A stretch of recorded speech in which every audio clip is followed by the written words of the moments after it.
First thing we have to do is make sure that we turn the power off to the light switch. I recommend you pick up one of these. There's a link in the description. Just a little device that detects whether or not now I've turned the breaker off, and you'll notice that we're not seeing any power. And I'm going to recommend you do this a second time once we get the cover off, just because of how these guys work. Alright, so let's get started. Step one, got to get the old switch out, right?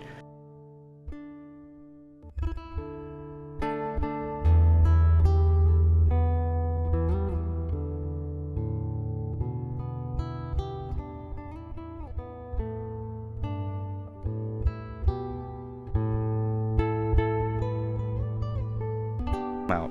And now we got to identify the wires. So typical colors are green is ground, white is neutral, hot is black, and the wire going to your light is red. In my case, you'll see I don't have a red wire. So you'll see there's no power to the neutral, and I've turned the breaker back on, by the way, just so we can identify these. So you'll have to turn the breaker back on. You'll see this bottom right wire is the hot wire. I'm going to put a little piece of tape on my hot wire, and in my case that's helpful because my hot and my load wire are both black with some white paint all on them. This helps me identify it in case they kind of get mixed up.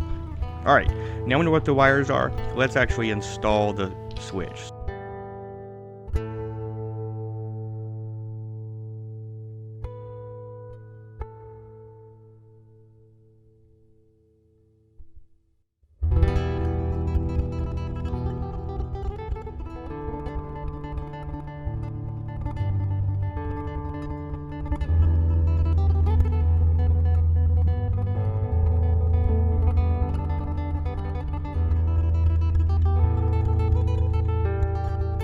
Make sure that all these wires are secure. I'm going to tug on them a little bit and make sure they don't slide out of the wire nuts.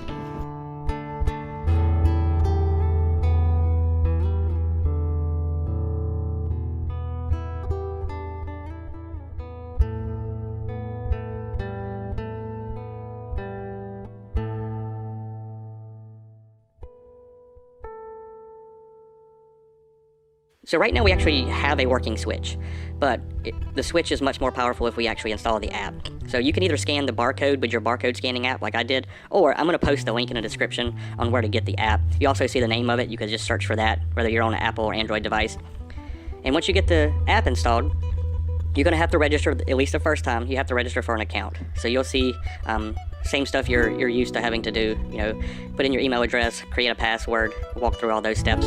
So the way this one works is, once you put in your email address, you're going to get an email. It's got a little verification code. You have to type that in. Then you got to put in a password. And then once you get to there, now you're going to have the point of adding a device. So if we click add device, in this case, it's under electrician at the top, and it's called Wi-Fi. It's called switch Wi-Fi. And you'll see it's telling us what to do. Reset the device first and confirm that the light is blinking quickly. You'll see the light is blinking quickly. Here's where you'll need to put in your Wi-Fi name and password. I'm not going to show you my Wi-Fi password, so click on that and go to connect. And then just give this a couple minutes. Here we go. Now we have a working switch. So just click done. And now you'll see you have this switch that we can actually start using or making some changes to. So it's called switch 1, you'll see, and probably one of the first things you'd want to do before going any further, probably going to want to rename this because switch 1 doesn't mean anything. So just hold down on the switch and this box will pop up that lets you change the name. So I'm just changing it to light. If you'll notice up in the upper right, we can click the pencil icon and then click the pencil icon again. And now here we can change the icon. We can actually upload a picture from your phone to make the switch look like whatever you want it to, or we can rename it. So I'm just going to rename this one to bedroom switch because it's in the bedroom. You see you can also add a location to it. I'm not going to do that. I'm just going to go back. And now if you simply tap on the light switch button, you'll see that the light will actually come on. Exactly what we were hoping to do with this process. So you just tap on your app on your phone and you'll see the light comes on your app, on the switch goes out, and the blue light on the actual switch goes out. So that's how you use the app as far as just the basic stuff. If you look at the bottom, you'll also notice there's our timer and countdown. So if we click on countdown, this is a handy little feature. You can set like a 5-minute countdown timer and it will do the opposite of whatever the switch is in at the moment. So right now the switch is off. So you'll see if I go back in here, in 5 minutes it's going to turn the switch on. And if the switch was on and you set a countdown timer, it would turn the switch off. So either way.